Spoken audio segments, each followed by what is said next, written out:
మొన్న అంబడి మురళీకృష్ణ కొండవీటి వాగు రాజధాని నీరు గుంటూరు ఛానల్లో కలిపి ఈ పొన్నూరు నియోజకవర్గం మొత్తాన్ని నీట ముంచారనే దుష్ప్రచారం మొదలుపెట్టాడు. కానీ కొండవీటి వాగు రాజధాని గుంటూరు ఛానల్ మధ్యలో మన బైపాస్ రోడ్ వెళ్తుంది. ఇక్కడ ఉన్న ప్రతి ఒక్కరికి తెలుసు మధ్యలో ఎక్కడ దాన్ని లింక్ చేశారనేది అందరికీ తెలిసిన విషయం. మరి ఎవరికి కనపడాలి, ఆయన ఒక్కడికి ఎలా కనపడిందో మరి ఆయనకే తెలియాలి.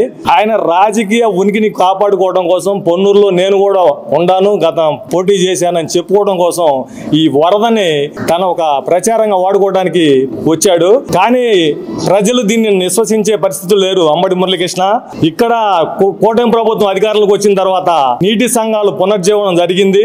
అది నారా చంద్రబాబు నాయుడు గారి యొక్క కళ.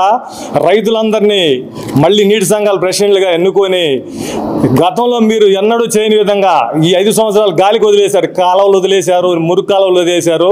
ఇప్పుడు ఈ సంవత్సరం 2 నెలల్లో మేము అధికారంలోకి వచ్చి 6 నెలలు అవుతుంది. పంట కాలువని మురుగు కాలువని శుభ్రం చేయడం జరిగింది.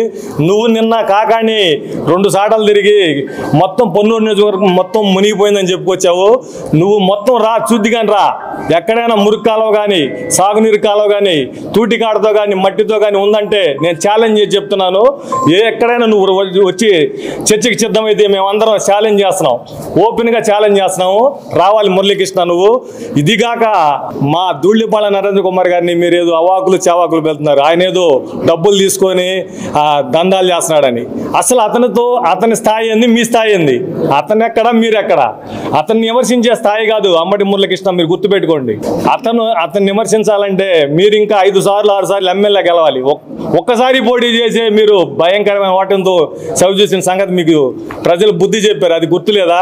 మరి ఒకసారి మా ధూళిపాళ నరేంద్ర కుమార్ గారి గురించి మాట్లాడితే మర్యాదగా ఉండదు, కబద్దార్. ఇంకో విషయం ఏంటంటే పొన్నూరు నియోజకవర్గంలో అభివృద్ధి అంటేనే ధూళిపాళ అంటేనే అభివృద్ధి. కాకాని శివయ్యకి అభిషేక ప్రియుడైతే మా ధూళిపాళ నరేంద్ర కుమార్ గారు అభివృద్ధి ప్రియులు.